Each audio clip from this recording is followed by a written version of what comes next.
Já faz um tempo que eu venho compartilhando aqui histórias reais que eu escuto por aí. Algumas vêm do meu trabalho, outras da vida, de conversas, de relatos que chegam até mim. São histórias que me fazem refletir e eu quero que faça você refletir aí também. E não só pelo lado humano, mas pelo jurídico também, que é onde eu posso contribuir. E hoje, em especial, eu quero falar sobre uma história que me marcou profundamente. Presta atenção. Nessa história de hoje, a gente tem um casal, casados há mais de 40 anos, no regime de comunhão parcial de bens, construíram uma vida juntos, uma vida muito confortável, muito boa. Durante essa união, conquistaram um patrimônio considerável, com vários imóveis, uma vida material muito boa mesmo. Tiveram uma filha juntos, que cresceu e resolveu morar fora do país. Ele resolveu se aposentar.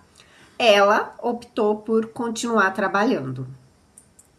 E tudo seguia bem, até que, de repente, ela percebeu. Ele começou a ficar estranho, mudo, calado, triste. Até que um dia ela tá no trabalho e recebe uma mensagem assim da filha: Mãe, corre pra casa, vai ver o que tá acontecendo. O pai me mandou umas mensagens estranhas. Ela correu pra casa. Chegando lá, ela encontra o marido desacordado. Moral da história, ele tinha tentado contra si, mas ela consegue socorrê-lo, leva para o hospital, ele sobrevive. Mas algo não estava fechando, estava acontecendo alguma coisa. Isso ela pensou. Então ela resolve ir até o escritório ali dentro da casa deles e começa a mexer na papelada, né? Vasculha os documentos e tudo.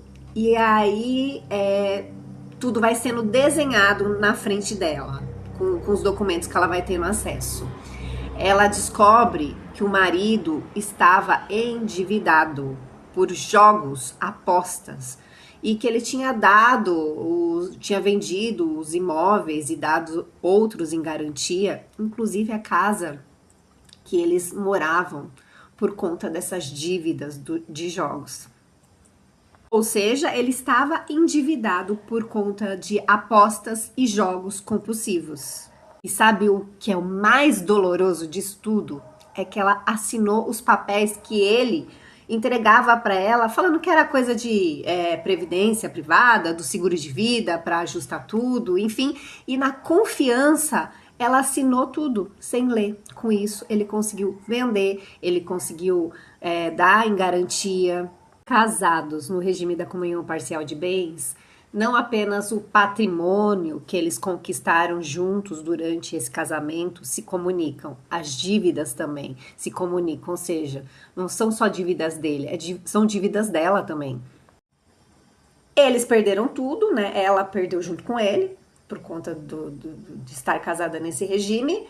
Hoje eles moram num apartamento muito menor, um apartamento alugado, ela sustenta os dois, né? Ela paga o aluguel e todo o resto. A aposentadoria dele vai toda para ele financiar este vício que ele tem, que tá muito pior que antes, tá? De apostas e jogos, tá muito pior que antes.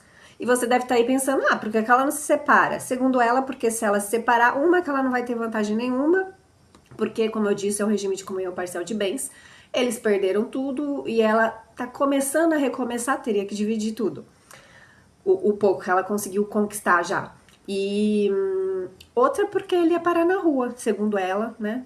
A atual situação que ele está faria com que ele morasse na rua. Então ela não faz isso.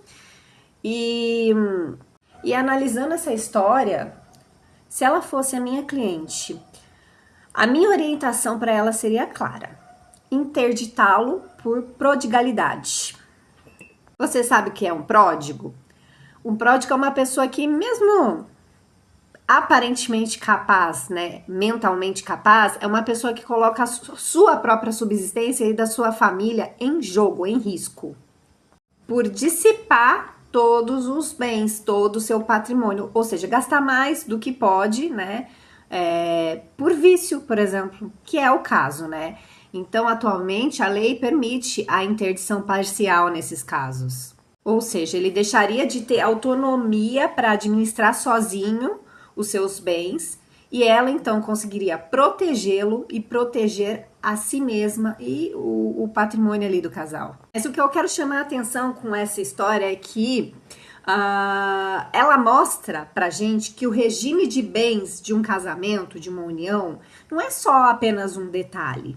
Ele define como se compartilha os bens, o patrimônio, mas também como se compartilham as dívidas. E mais, a confiança não pode substituir a leitura atenta de documentos, porque a gente nunca sabe o que vai acontecer lá na frente. Você aí, você sabe qual o regime de bens que você está casado, casada? Já pensou na consequência disso diante de uma crise extrema?